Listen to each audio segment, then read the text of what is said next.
Hello, magandang gabi sa inyo lahat. May pag-uusapan tayo. Maikli lang naman to. Oy, nasa DZRH ako ngayon ha. May guesting ako sa DZRH. Alien ang pag-uusapan. Alien. Anyway, so pag-usapan natin to. May nag-forward sa akin nito. No?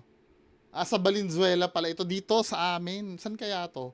Upuan at computer ng screen sa opisina kusang gumalaw. Ano to parang nareakan ko na to. Anyway, panoorin natin mga men. Kung ano ba ito. Nakakaramdam daw ng kababalaghan ang mga empleyado ng isang opisina sa Valenzuela. Tingin nila may kinalaman nito sa patay na puno sa gilid ng kanilang opisina. Para bigyan ng mukhang balita, Confirmation Mobile Journal, bias. Confirmation bias. Ray Vicente.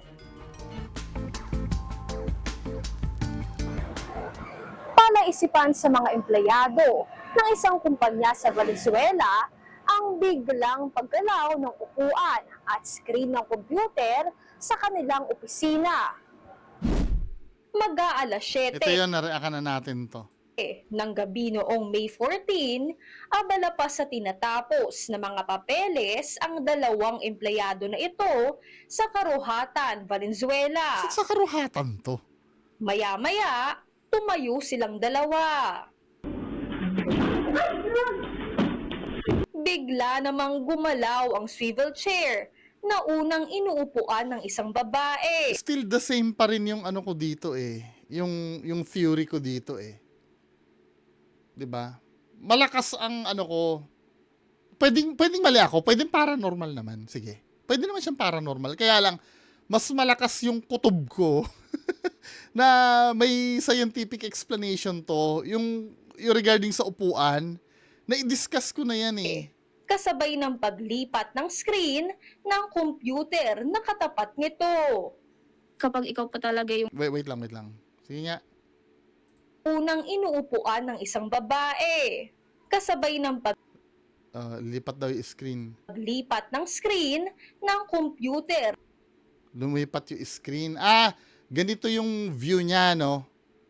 babae. Then, Kasabay ng paglipat ng screen ng computer na katapat nito.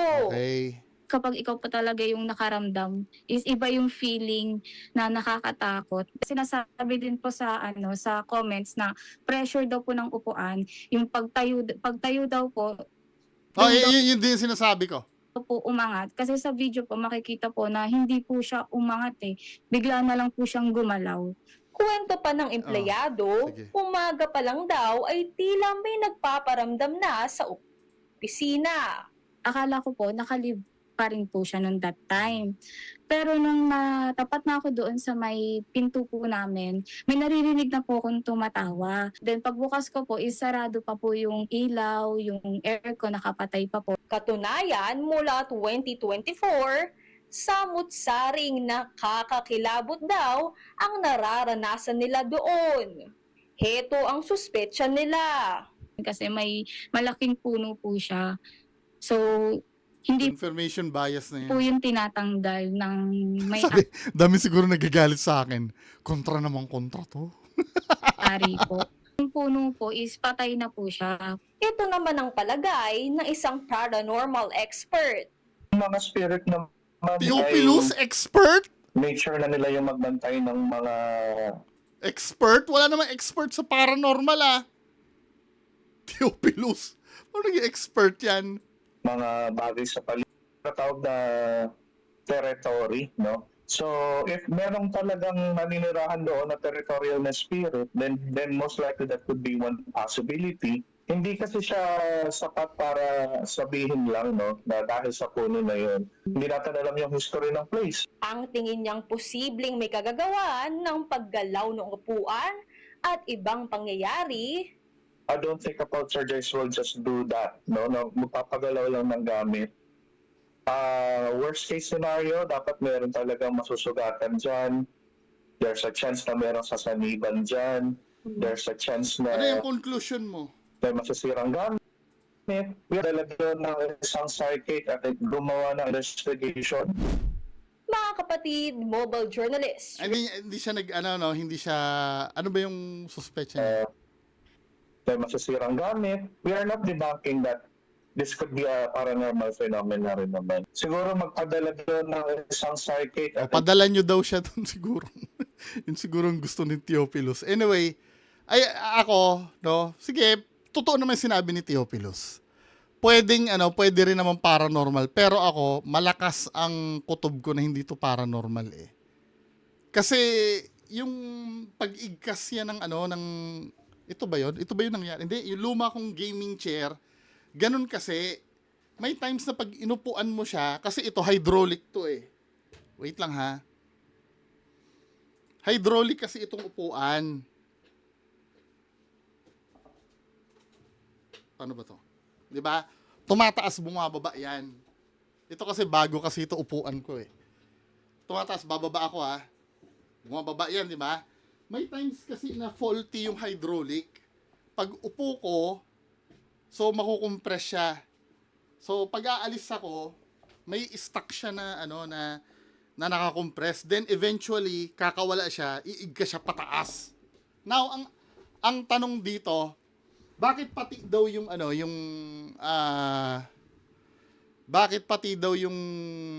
yung monitor na gumalaw, Gumalaw ang swivel chair. diba? Tsaka tinan mo yung Tumayo sound. silang dalawa. Bug, gumanon, bug.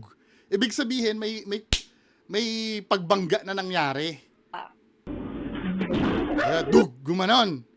Ano yung gumalaw? Yung, alam mo yung armrest niya? Yung armrest niya, nasa ilalim ng lamesa. Sorry, madumi ha. Pero anuhin ko. Ito, yung armrest, yung ito, yan, armrest. Ito pala, ito, armrest. Nasa ilalim ng lamesa yan. Ito yung lamesa, nasa ilalim ng lamesa. Nung umigkas yung yung upuan, gumanon, nabangga yung lamesa, yun yung narinig niya, bug, yun yung gumanon. Dahil nabangga yung lamesa, lahat ng nasa ibabaw ng lamesa, maggagalawan lahat. Katulad nito, no? Tingnan nyo ha. Pagka nabangga to lamesa ko, gagalawan pati yung camera ko, gumalaw, di ba? Oh. Ganun yung nangyari. Yung armrest nasa ilalim, nung umigkas yung hydraulics, gumalaw, bug. Tumayo silang dalawa. Now, yung gumalaw yung monitor, maybe yung mouse or yung keyboard, nagalaw din. 'Di ba?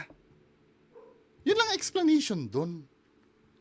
Na kung ipipilit nyo pa rin na totoong paranormal yan, sige, pwede naman. 'Di ba? Baka yung multo yung nagpagalaw do sa hydraulics. 'Di ba? Pero sasabihin ko sa inyo, nangyari yan dun sa dito sa gaming chair ko noon na pinalitan ko na yun lang naman. So, yun lang pag-uusapan natin, Magandang gabi sa inyo lahat. Bye-bye.